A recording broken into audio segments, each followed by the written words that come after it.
This is the College Football 26 news you've been waiting for. It's the Dynasty Mode Deep Dive, and I've got some team builder information for you here as well. This blog is 76 pages long, and I've broken it down fully in this video for you to easily enjoy, and there is a lot of good stuff here. You don't want to miss it. If you've been enjoying my content, by the way, I'd love for you to subscribe. We are getting closer to 300,000 subs here in this channel, and my goal for 2025 is to hit it by the end of the year. Having you subscribe on YouTube just puts me one step closer. Dynasty Mode was in a really good spot last year for College Football 25, but there were a lot of obvious ways for them to improve it and just go a lot deeper. A big shout out to Chad Walker. He's a producer on College Football 26 who did a lot of great work last year and by the looks of it this year too. He was one of the main guys behind College Football Revamped, which was the modded version of NCAA Football 14. So I feel pretty confident that he's making great decisions to help keep Dynasty Mode and other spots of the game moving forward. If you've watched some of my other videos, you've heard me talk about how there are over 300 real life coaches between head coaches and coordinators in the game. Each one of those coaches is going to come equipped with their authentic playbook, a scheme, play calling tendencies, historical, career stats and data, archetypes and abilities that kind of reflect how their coaching skill set and prowess ends up going. And in CFB 26, you can choose to be one of those head coaches or one of those coordinators, whether they're a real one or an imaginary one, or you can go ahead and create your coach kind of like last year.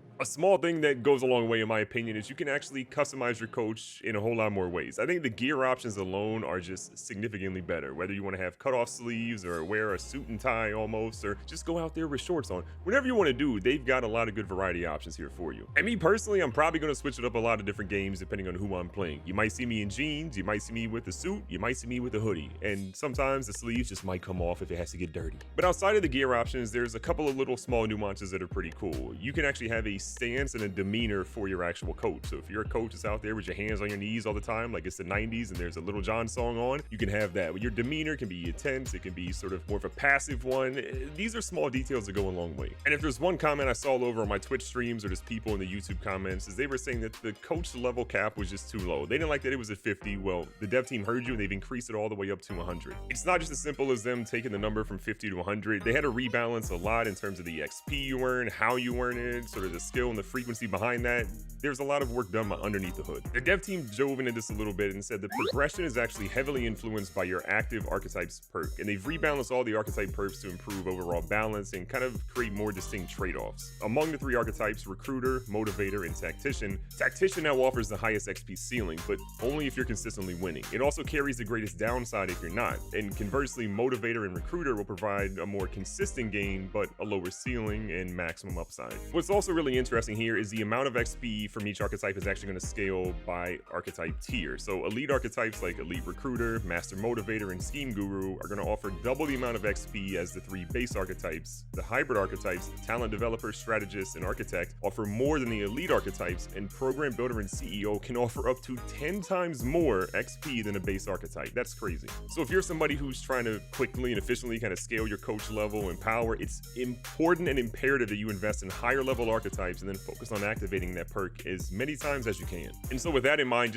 you have to also remember your staff isn't just there to help you with the ability side of it. Their active archetype perks are going to contribute to your XP growth as well. So anytime your team triggers one of your coordinator's perks, you share in the XP gains, which means that if you're choosing the right coordinator, that can significantly increase your progression speed. There's also been a lot of rebalancing of just sort of the perks, when you unlock ones, what's in each individual tree. We'll talk about that a little bit later though. But one that I do want to harp on is the CEO archetype's big game bonus, and how it gives you 12,500 XP or bonus XP for each college football playoff win, as opposed to only the national championship wins that you saw in last year's game. A new change this year to sort of your coach trees and your archetypes is that Recruiter, Motivator, and Tactician now require a minimum coach level to actually unlock. So you can't just quickly jump between these archetypes. There's kind of a little bit of a rock, paper, scissors relationship that kind of falls in here. And in addition to that, they've also introduced scaling archetype costs. So each archetype you unlock becomes incrementally more expensive, kind of encouraging more intentional choices as your coaching journey evolves. So if you have an archetype that's closely related to your current specialization, that'll cost significantly less than the ones that,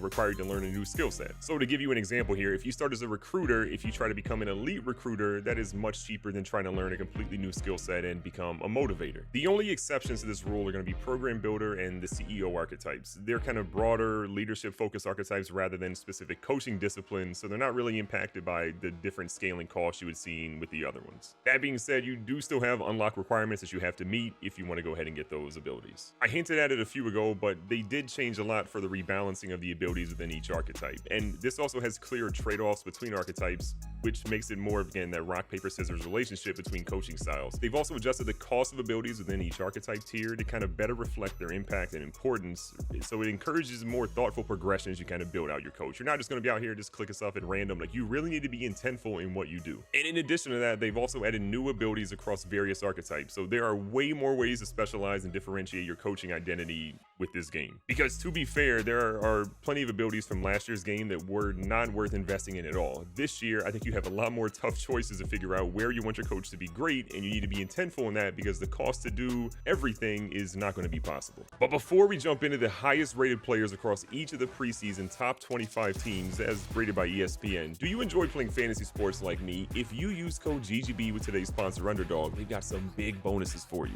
My personal favorite game to play on Underdog is their Pick'em. Each week of the college football or NFL season, I just pick higher or lower on a few stats that I think a player might hit or might not hit. And when you use code GGB, they'll even give you a free pick to make it just that much easier. Plus, you get up to $1,000 in bonus credits just for using my code. Now, you can find my link down below in the description to use code GGB when you sign up with Underdog. I'll even pick a few of you to do a special fantasy football draft in Underdog this NFL season too. So just make sure to use code GGB for the bonus credits and get that free pick too. Now, with ESPN just dropping their top 25 rankings, I wanted to give you all a look at the 3 best offensive and defensive players on each of the top 25 teams. A big topic of conversation last year was the coaching carousel, which I'm going to be honest, if the French were to give it a name, they would just say it was lay doodoo. It was not very good. There's been a lot of quality of life I think they've done overall here, but one of the ones that I'm just super happy about is you will now get notifications when your coordinators accept or decline job offers, as well as an alert when one of your guys is actually poached from your team. There's also 3 new program builder abilities that'll give you more control over the hiring and then retention process for the guys already on your squad. Those are Forever Home, your coordinators are less likely to leave for another job. Deal Sweetener, coordinators are much more likely to accept your job offer. Where Cream of the Crop increases the caliber of coordinators available for you to hire. The most important thing here though is they've also rebalanced offer logic so that head coaches at top tier programs now receive better and way more consistent job opportunities than when the carousel spins. If you've earned a spot among the elite, the market will better reflect that. And then within the staff move screen, you can now actually view each coach's previous job they had and their school, their new role and destination, and the reason for the actual job change. The trophy room is a spot that I am ridiculously excited about. We have needed this in the game and I was sad it wasn't there last year, but it is officially back and it's going to show things from your Dynasty, Road to Glory, Road to the CFP, and rivalries that you have. As you kind of play through your Dynasty, every time you win a rivalry game, bowl game, conference championship, natty, or even an individual award, you're going to receive a notification and the trophy is going to be added to your trophy room. You can access this at any time from your Dynasty hub, which is great, or from the main menu in your global profile. I think one of the best things about the trophy room though is that each Dynasty you create has its own dedicated trophy room that's tied to your coach, tracking every trophy you kind of earned. And for team-based achievements, you'll see the season, year, team, opponent, and the final score of the game. When you're looking at individual awards, you'll see the player who won, the team they were on, and the year they took home the hardware. And you can also select any trophy to view more detailed information, including the trophy's history and significance in college football overall. And in total, there are over 160 rivalry, bowl, and individual trophies that you can kind of collect across your trophy room. Whether you're flexing your, a millionth Heisman, your 3rd natty, or just looking back at kind of the legends that define your Dynasty, the trophy room is really cool, and I'm super happy that it's back, especially because they have individual pages per sort of like the Dynasty that you kind of created. We've already talked about how the coaching carousel is going to be much better this year, thank God. The other big issue I think 99.9% of people had last year was the transfer portal. It was so unbelievably bad. And it was super difficult watching real life college football where players are just transferring left and right. And then you would get to your game, boot it up, get to the offseason, and there's like maybe 5 3-stars that were even worth transferring, and then you could even get half of them. One of the most statement things they said in this blog about the transfer portal is that now you can expect to see a consistent pool of around 2,000 players entering the transfer portal every year. And as part of this kind of rebalance, they've changed how they are assigning star ratings to transfer players. So in college football 25, the players were assigned their star rating based on their overall, but now the star rating is more heavily influenced by a player's position and class year. So for example, an 85 overall freshman quarterback will be scored higher than an 85 overall senior guard. And hearing all that, you probably have a couple of questions, but let me just tell you this piece right here. This is going to really lean heavily into how you actually build and retain your roster. Managing player expectations in today's game is going to be just as important as recruiting new talent into your game. Just like in real life, players are going to want more playing time, more exposure, and more just consistent alignment with their goals. And sometimes those expectations are going to change over time, which brings us to deal breakers. In college football 26, every single player now has a deal breaker, which in my opinion is how it should have been. But now this is giving one clearly defined expectation, at least, and a chance to enter the portal if that expectation isn't met.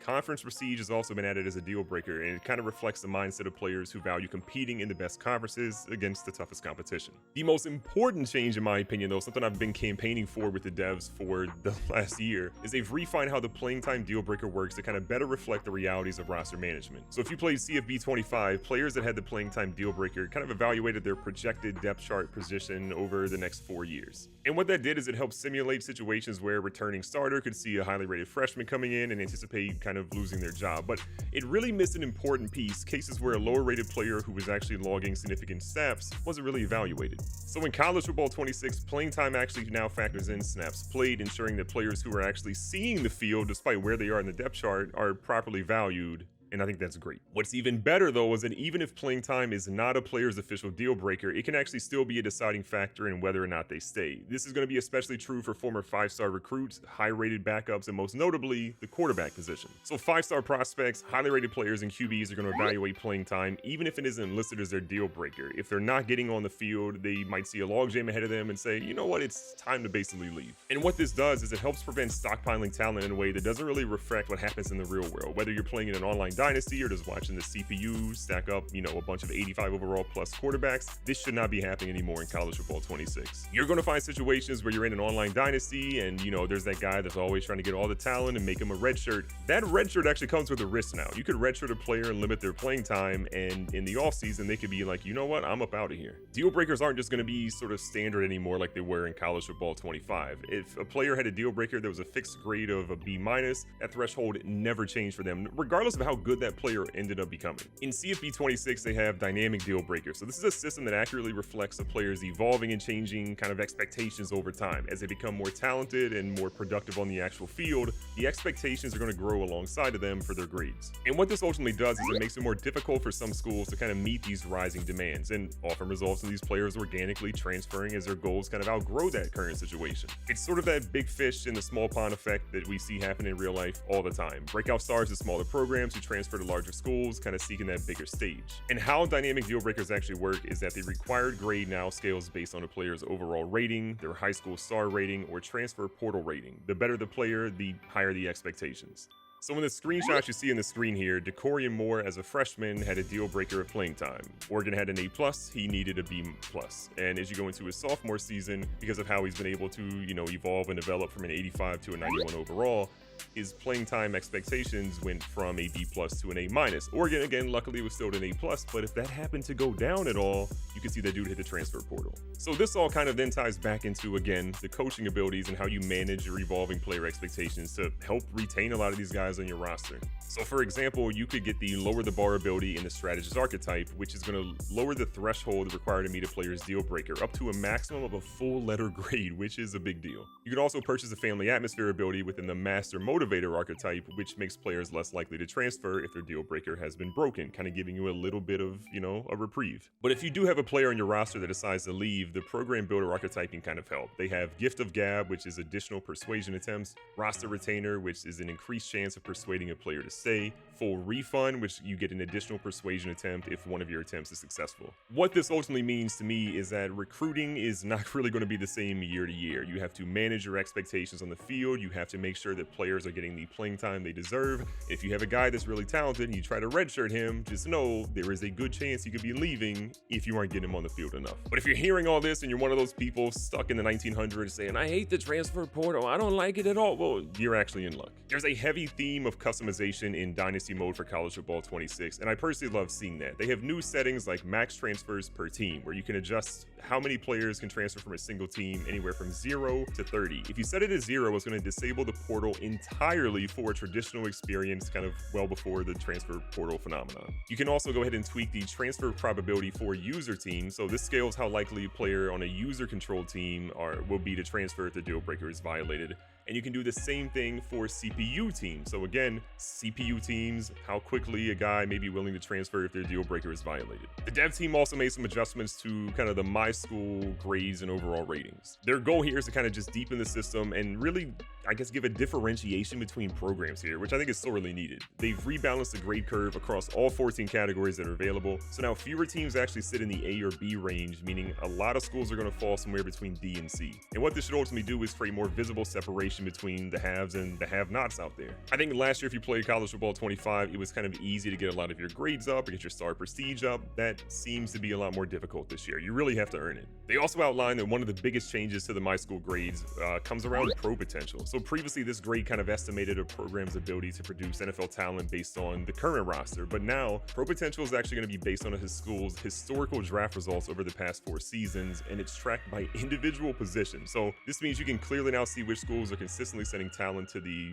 next level and who truly deserves the title of wide receiver U or DBU or the quarterback mecca. Another place that I wanted to see them kind of improve is the playing style, and they actually did improve this grade quite a bit. So the stat-driven grade tied to how your team performs on the field for playing time sort of has been evolved. So every archetype, including the new ones added in College Football 26, had its playing style tracking reevaluated. So last year, a lot of the defensive player types were overly reliant on individual stats like interceptions or tackles for loss, which led to like a small sample skew. But this year, more player types, especially on defense, it can kind of evaluate team level stats like average passing yards allowed or rushing yards allowed per game. And the result is giving you kind of a much more stable, fair reflection of how your program actually plays. And along with this, they kind of went ahead and reevaluated and adjusted the starting grades for every team in the game to better reflect their real-world standing and to take full advantage of the new grading distribution. One of my favorite things in this game, though, is location-based recruiting. This, to me, was sorely needed. If you are James Madison University and you're recruiting a kid from Harrisonburg or Charlottesville or Luray or one of the small surrounding areas, it should not cost you the same amount of points that it would cost to get a kid in from California. And that's reflected in this game. So the higher a recruit's proximity to home grade is with your school, the cheaper it's going to be to bring them in for a visit. And the cost can range from as low as 10 recruiting hours for nearby players to as high as 40 hours for cross-the-country visits. That's kind of a significant swing in points here, and it kind of forces you to think more strategically about who you're recruiting and where they're located to kind of make sure your program can afford those players.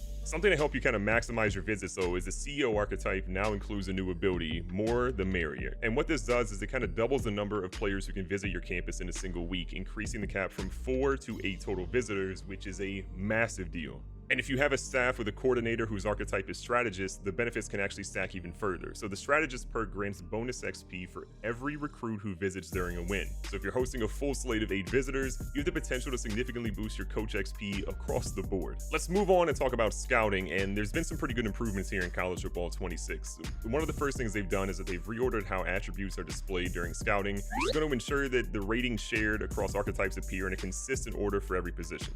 What this really does is that when you're comparing 2 players at the same position, regardless of their actual archetype, you're going to see their shared attributes lined up in the same way every time, making the comparisons way easier. And then secondly, they've expanded the power of the Mind Reader ability within the strategist archetype. So previously, Mind Reader actually only revealed a recruit's development trait during a campus visit, which, I mean, if we're being honest, just came too late when you're actually getting that recruit, through that whole process. But now, if you actually possess Mind Reader for a recruit's position group, you can actually reveal their dev trait directly through scouting, giving you a critical head start in identifying who those high potential prospects are way earlier in the cycle. And while we're on the subject of recruiting battles is another really cool adjustment here that I love. If you played a lot of CFB 25, you probably had a lot of those moments where you were battling either 2 or maybe one other school and you're kind of locked in on a really close recruiting race, but it always wasn't clear why one team maybe won out versus the other. So now in College Football 26, when one school reaches a commitment threshold and another is right behind them, a recruiting battle is actually going to be triggered, and the recruit won't commit right away, but instead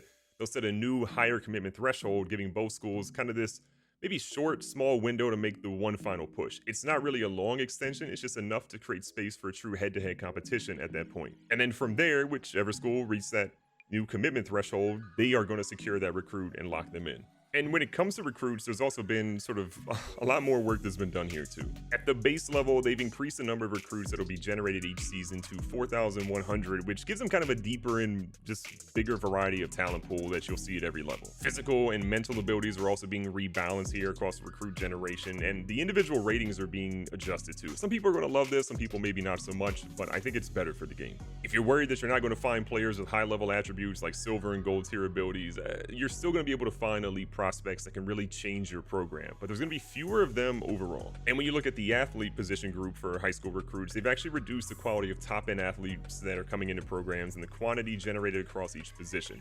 I think this is honestly for the better, because if you played CFB 25, you would go get a 3-star athlete QB.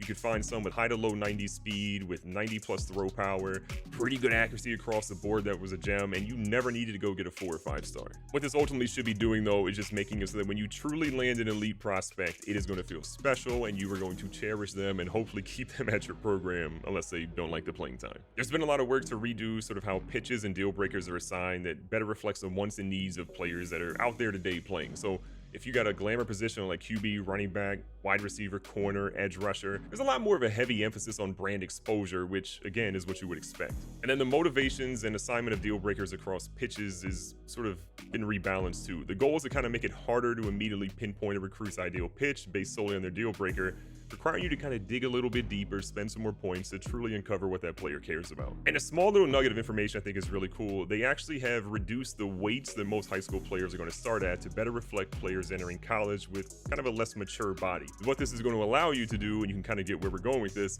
allows weight to scale more naturally over time as they grow into their body and kind of physically mature. And believe me, we're going to talk about that here in a little bit as well. But this does kind of map into that new lean body type they've introduced to the game, which you're going to see a lot at wide receiver, QB, DB, some of those positions where you have long, wiry athletes. Something that didn't get used in recruiting a lot last year was the sway ability, and if you knew how to use it, it was fantastic. But I don't really think the information that was given to players on the screen really made a lot of sense. A lot of people didn't know how to use it, but in College Football 26, they've made a big improvement here to make sure this is a lot more clear, more actionable, and kind of easier to take advantage of when your school doesn't really fully align with the recruit's motivations. And if you don't know when to use sway or why to use sway, it's kind of designed for the moments where your school's grades don't match up with the recruit's ideal pitch, and you kind of want to expand what a recruit cares about to include another pitch that kind of plays to the strengths that you have for your school. So this year, when you select the sway action, you'll see the probability of success before making your move, which I guess gives you more clarity, honestly, before you take your shot. Your chance of success increases based on the motivational overlap that exists between the pitch you're trying to sway a recruit toward and their existing ideal pitch. So for example, if the two pitches share motivations, your odds are much higher than if only maybe one actually is shared. But the beauty of the change this year is that once the sway is successful, you're going to see a visual indicator both in the left recruiting board list and next to the specific motivations that the recruit now cares about. And I think that's going to make it a lot easier for you to identify that you've really made one sway. And as you kind of look at the recruiting board in general, there's a lot of quality of life that's been done here. And one of the biggest ones that needed to happen was the team needs screen. I was so tired of pressing R3 and trying to remember which positions that I needed and where I was sort of like stacked up there. This is now going to be at the very top of your recruiting board, which just makes it infinitely better to see and use. Now, if you're somebody who still wants to go see the old team needs screen, you absolutely can, and it's going to give you a year-by-year breakdown in your overall grade at each position, so you can still definitely see that if needed. Some other changes to the recruiting board is you're now going to see up and down arrows on the left-hand list next to each recruit's name, and it kind of helps you understand whether you've moved up or down on that school or that recruit's top schools list compared to the previous week. And then once a recruit has entered the pitch stage and narrowed their top schools to a list of 5, a red dot's going to appear during the first week to let you know that new recruiting actions are actually available. And you can kind of also see it a lot more easily now because the top 5 icon on underneath of their name in the star list is going to be this little green square, which again is so much easier to see. They've also added a set of advanced search filters, which kind of give you a better way to filter through the prospect lists and identify the prospects that meet your needs or could be potential targets for your squad. So you can now actually filter by maximum star rating, minimum pipeline level, and recruiting stage. Player progression was kind of a pretty hot topic, I think, last year in College Football 25, and there's some nice nuance and changes here. So one thing you're going to see is that in College Football 26, they've increased the number of skill group levels from 10 to 20, which kind of gives you more gradual and natural progression, rather than those weird stages where you went weeks where guys never ever upgraded. What's also great to hear is that a player's development trait also plays a much bigger role in offseason progression. So there's still variability in terms of how much a player develops during the offseason. Players with impact, star, and elite dev traits, they now have a higher minimum amount that they'll actually progress. And this increases the likelihood that players with better development traits will progress more than players with, let's say, a normal trait. And we talked about the weight piece earlier, but let's talk about that again right now. So every year we see freshmen arrive on campus and undergo significant physical changes during their first season. And when your players hit the iron paradise and put in that work out there in the offseason, you can actually see physical changes to their bodies. So players can now actually gain weight during the offseason progression. The amount they gain is going to be influenced by their player position, the year they are in school, and it kind of simulates real-world differences in physical maturity between a freshman and a senior. Lastly, your school's athletic facilities grade in my school actually now increases the amount of progression your players receive. So no different than the real world, where these schools that have the best sports performance and nutrition programs outperform or seemingly outperform really everybody out there. The higher your athletic facilities grade is, the bigger your players' progression boost will be. In college football 26, there's a lot of new physical and mental abilities this year, but there's also a difference in terms of how you sort of unlock some of these tiers. So for example, last year, if you wanted to upgrade a physical ability to maybe a new level or new tier, let's say you had 95 toughness on your platinum workhorse, you just had to sort of, get the right rating that you needed to be able to do that. But now some abilities like Shifty require 2 attribute changes to actually upgrade them. So if you have platinum Shifty, which now requires a 97 change of direction and 96 acceleration for a wide receiver, you've got to hit both of those rating thresholds to be able to do that. I've mentioned dev traits a little bit in offseason programs, but there's actually something very cool regarding dev traits this year. I think a lot of us got frustrated when we would find that player that maybe didn't have a great dev trait, but we would just have unbelievable seasons and moments with them, and they would put up crazy stats, and they would just still be stuck at like a 70-something overall. So now the player performance during the season actually plays a huge role in the long-term potential and development of a player. If a player is absolutely cooking during the season, they can actually upgrade their development trait during the offseason progression. Performance is kind of determined by the season stat line relative to their actual position. So upgrading a player's dev trait isn't really guaranteed here, and at a player's current trait, it's kind of harder to move up as they go up a little bit more. So for example, moving from normal to impact is more likely than jumping from star to elite. But at the same time, you can actually increase the odds of a player upgrading their development trait by purchasing the game's better ability with the CEO archetype in the game. If a player does upgrade their development trait, you're actually going to get a notification on the screen, and it'll be highlighted in the training results screen. So again, more information in your face, more notifications is something what we desperately needed. And because we just talked about training results, which was kind of a train wreck last year and trying to understand and read it, each player you can actually now see exactly how much each individual attribute increased. So the player module on the right hand side displays their weight gain, which is, again, we talked about that a few ago, and the abilities they actually upgraded, and if their development trait got upgraded as well. But if you're somebody who likes to micromanage and you're like, you know what, I don't want my players developing on their own, you can actually do this year, you have the ability to enable manual progression in your league settings. And what's really cool about manual progression, it's going to be an individual team setting. So if you're in an online dynasty, you can have yours in manual and other people can have theirs at automatic, but there is a caveat here. If you choose to enable manual progression, your players are going to earn skill points like normal. However, they will never automatically spend those to progress their attributes and their abilities. You're the one that has to actually do that. And to manually progress them, you just access their player card, and within the player card, you can kind of spend the skill points on whatever buckets, ratings, abilities that you want to ultimately spend them on. And something you could do as well is you could choose to manually progress specific players and then automatically progress the rest of your roster by holding down triangle on the roster screen.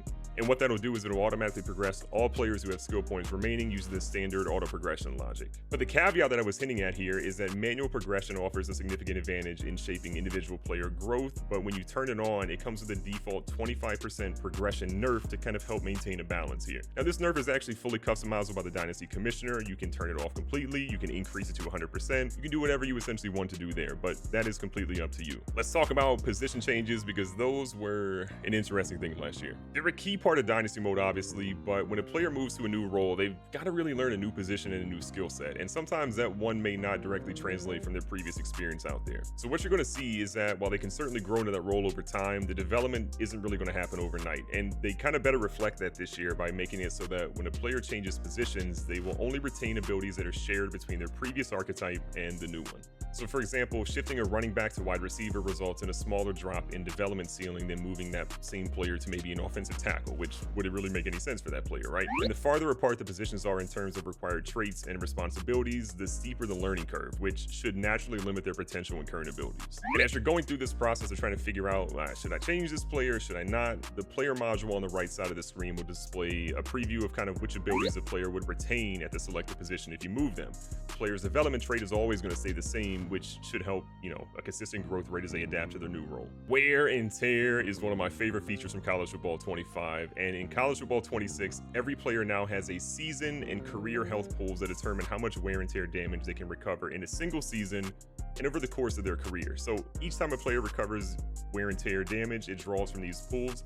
Once the season health pool is actually depleted, that player can no longer recover wear and tear damage until the offseason when they will fully recover. So if you're wondering, well, how does season health change season to season? At the end of each season, the pool is going to replenish, but the size of the pool is actually determined by how full it was at the end of the season. So for example, a player who finishes the season with their health pool nearly empty will begin the next year with a significantly smaller season health pool.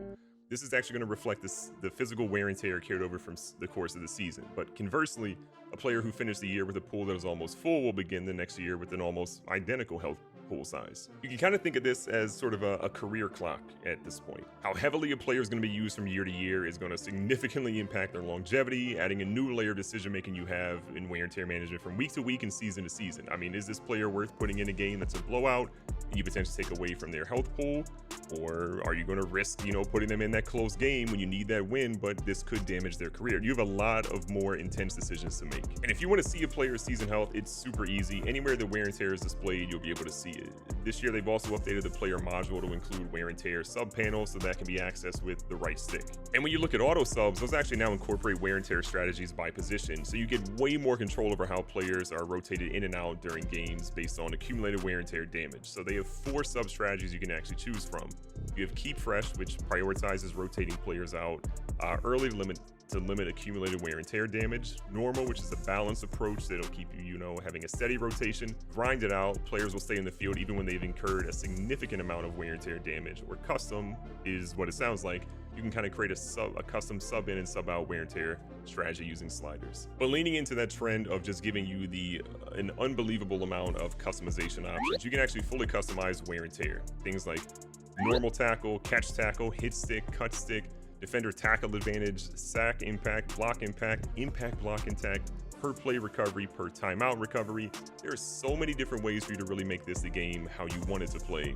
We've talked a lot about College Football 26 so far. We've talked a lot about Dynasty and online dynasties and things of that nature, but there is a really, really nice thing that's a great quality of life adjustment here, which is the College Football History, which is now accessible from the Stats and Records tab of your Dynasty hub. So what this is ultimately your hub for the legacy of the sport and your actual dynasty, just seeing kind of who won the first championship, which was Yale in 1869, to kind of every moment across your 30-year dynasty. If you were somebody wanting a longer than 30-year dynasty, that unfortunately is not going to be the case, but I still think 30 years for the vast majority of people should be fine. So what the College Football History features will be national champions going back to 1869, including split national champions, conference champions dating back to 1896, including historical conferences no longer in existence. For each national and conference champion, you'll be able to see the year in which they won the championship, their top 25 ranking, season record, and the name of the coach that won the championship. If this was a championship game, you'll also be able to see if the losing team, their top 25 ranked, season record, and scored the game. And then you have 21 individual and coach award winners. For example, the Heisman trophies and Bear Bryant Coach of the Year winners will be historically able to be looked back on. And then within the college football history, you can actually filter the spreadsheet by team and conference. So you can see every Heisman winner from Alabama, every SEC team that has reached a natty, or simply view every conference champion from a Big Ten or Pac-12. I think this is important, and it gets a lot of us out of spreadsheets because sometimes you get 5-10 years into a dynasty and you're like, man, who won the Heisman there? Or what did this player actually win? That's going to allow you to be able to be seeing all that. And they also have, speaking of awards, 14 authentic awards, including the Maxwell Award and the Walter Camp Award. They've also rebalanced how defensive stats, in particular tackles for loss, and sacks are evaluated in their awards logic, which is much needed. And if you're typing like crazy and screaming at me saying, well, what about the player awards? Well, in addition to college football history, you can now view all of a player's awards and accolades from their player card, which I think we're all pretty happy about. And if you want to be able to know how to do this, you just go to the player card, go to the tab, and then go to the more tab, and then go to stats. And then once you're within the stats, filter to awards, and this will show all of their individual awards like Heisman trophies, conference championships, and natties, All-American, All-Conference selections, how many times they've been to a national and conference player of the week, and then even their transfer history. Changing the subject a little bit, in College Football 25, understanding kind of how conference tiebreakers worked was you needed a math degree, and then even then it didn't feel like it really worked. You couldn't really understand why one team advanced over another, but they've made a big priority this year to kind of bring clarity and transparency to that process. They've updated the logic, and it should align a lot more with how real-world conferences kind of settle their standings and kind of just to make sure outcomes actually make sense at a glance. So how they went about approving this is that first they look at head-to-head records between tied teams. If the teams didn't play at all each other or head-to-head as a result of the tie, they then check the team's record against common conference opponents.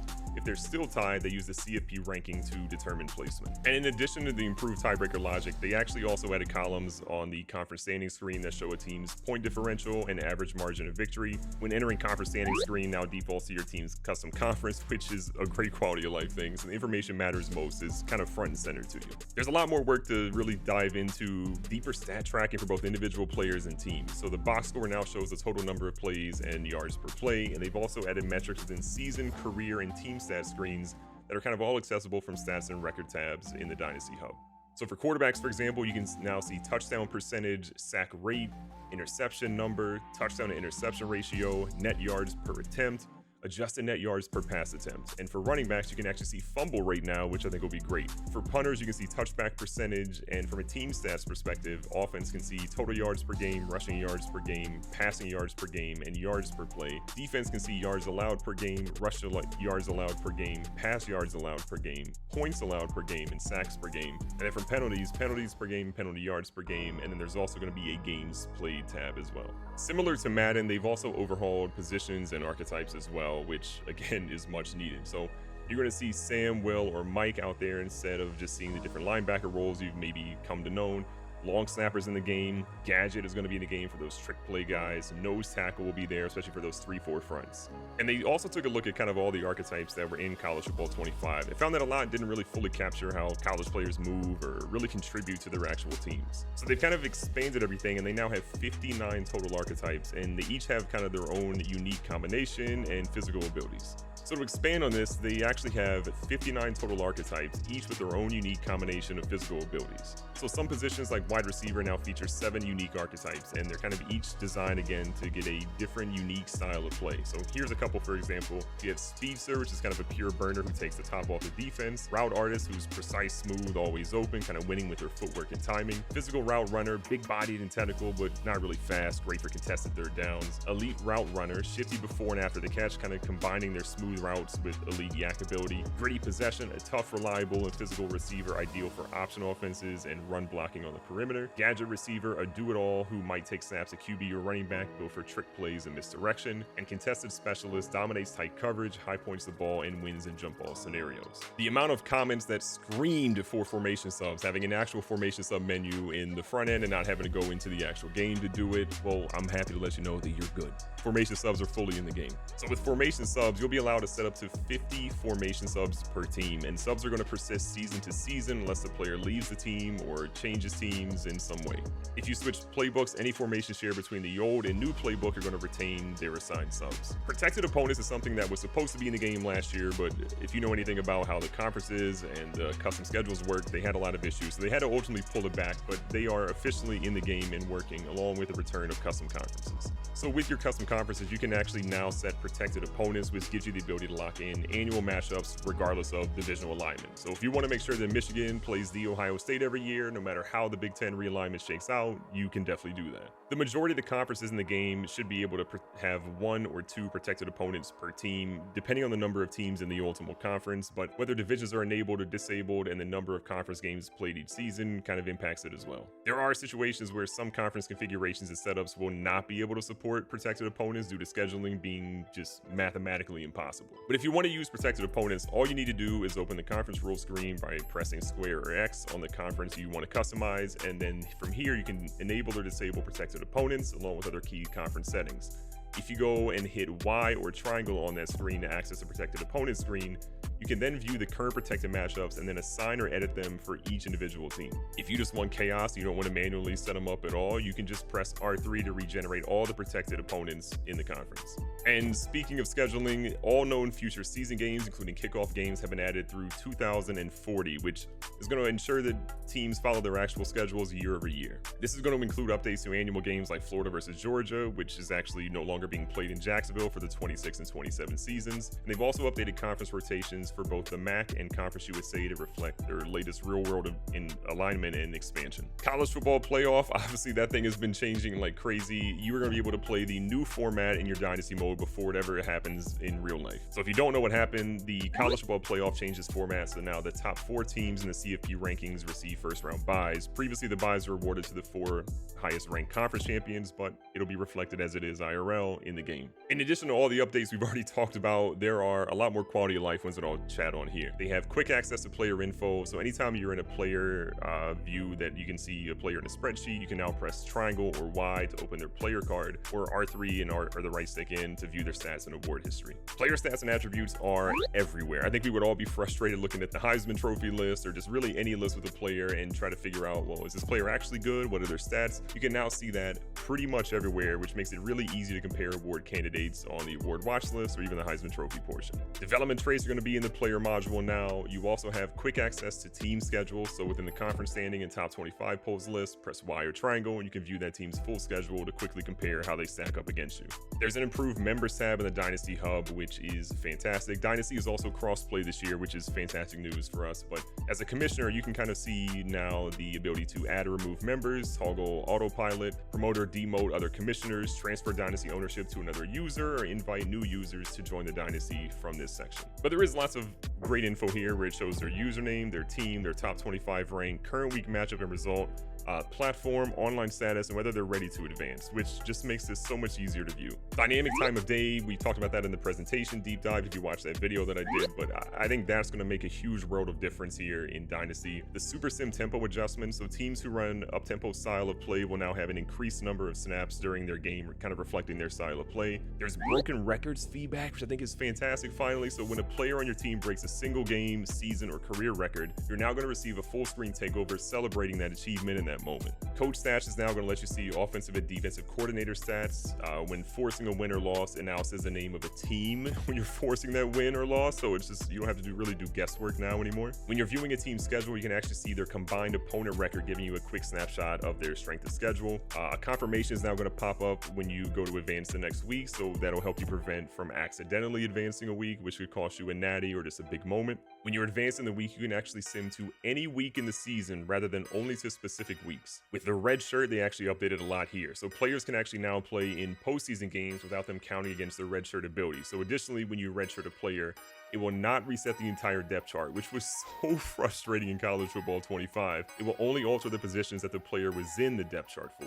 You can actually scout ability info now. So if you'd like to know about what an ability is when scouting a player, you can highlight the ability on the right side panel and it'll display a little tooltip informing you what that ability does. And there's an increased spreadsheet row count. So they've increased the number of rows you can see in multiple spreadsheet screens. So the prospect list and transfer portal are probably the ones where this matters the most. They can now display 600 rows instead of only 300. The player in career stats screen now displays 700 rows of stats, which gives you better insight into the nation's best players across the board. And we've covered a ton of Dynasty stuff, but I do want to touch on Team Builder before we wrap all this up. They're viewing Team Builder, just like they view Dynasty, as sort of a multi-year vision for them, and they want to kind of make it deeper and expand upon it over the years. A couple of quick tidbits that I noted here is that Team Builder now has a completely new look, and the site is 2 times as fast. So their render performance is greatly improved, so this should just make it less of a beta and really a full version. In College Football 25, you were limited to 10 custom images per team, but in College Football 26, you can now have an upload limit of 5 megabits per team,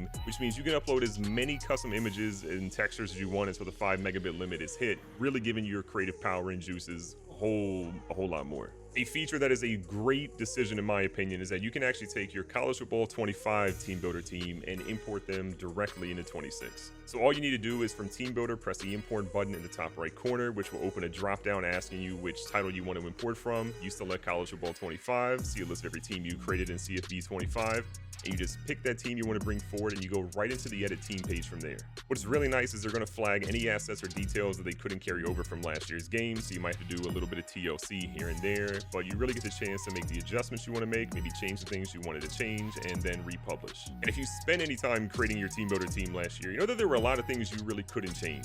My school grades, for example, you couldn't really define who they were as a program, which was a little frustrating. What's really cool though is that within the program tab, you're now actually able to choose your starting grades by selecting a list of unique templates. So you could say, for example, you're a powerhouse, a pro-factory, a cupcake, for example.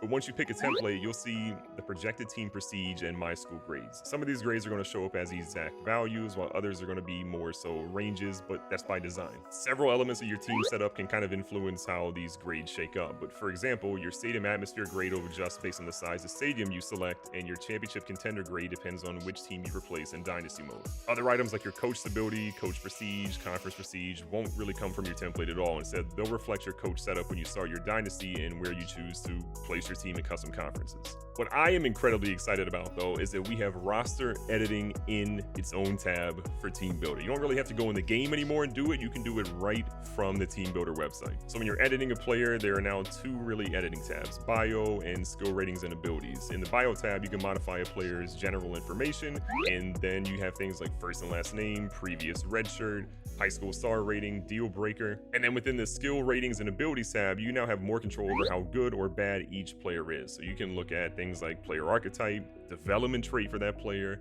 player potential, physical abilities, mental abilities. All of these can be selected or changed within that. Now, a few ago, we talked about stadiums and selecting that for your team builder, where they actually added 3 generic stadiums and a high school stadium to give you more flexibility when you're creating or customizing your team. All generic stadiums in the game are going to be small to medium size and really don't have any branding on them at all from a team perspective. In Team Builder, you can also customize the pipelines for your team. Each pipeline is assigned a tier from 1 to 5, with tier 5 representing your strongest recruiting presence and tier 1 being the weakest. You can actually configure this on a pipeline by pipeline basis, so you have significantly more flexibility there as well. And you can also do rivalries, and there's a lot more detail here than I expected. So within the program tab, you can create up to 5 rivalries for your Team Builder team. So for each rivalry, you can fill out historical information like rival team, rivalry name, the first year it was played, the all-time series record, who won the last matchup, the score of the last game. There's just a lot more I thought you could do that I didn't think you would be able to do here that you can. And then one of the last pieces I have here is that the 25 toughest places to play. You can see which teams you don't want to face in their home turf with this list right here. So I'll start at 25 and we'll go down to 1. 25 is Mississippi State, 24 is Michigan State, 23 is Oklahoma State, 22 is NC State, 21 is Notre Dame, 20 is Utah, 19 Iowa Hawkeyes, 18 Washington Huskies, 17 Auburn Tigers, 16 South Carolina Gamecocks, 15 Wisconsin Badgers, 14 Florida State Seminoles, 13 Texas Longhorns, 12 Tennessee Volunteers, 11 Texas A&M, 10 Michigan Wolverines, 9 Oregon Ducks, 8 Oklahoma Sooners, 7 Florida Gators, 6 Clemson Tigers, 5 Alabama Crimson Tide, 4 Georgia Bulldogs, 3 the Ohio State Buckeyes, 2 Penn State Nittany Lions, and 1 the LSU Tigers. This was the longest breakdown I think I've ever had to do on this channel, and it was worth it. 76 pages of Dynasty changes, and I think are going to make all of our lives so much better and more effective in this game when we're playing it. I'm excited for College Football 26. I hope you guys are too. If you got a question, leave it down below in the comments, and don't forget to subscribe because this took me a really long time to do. Be safe, be smart, tell somebody you love them. I'll catch you guys on the next one.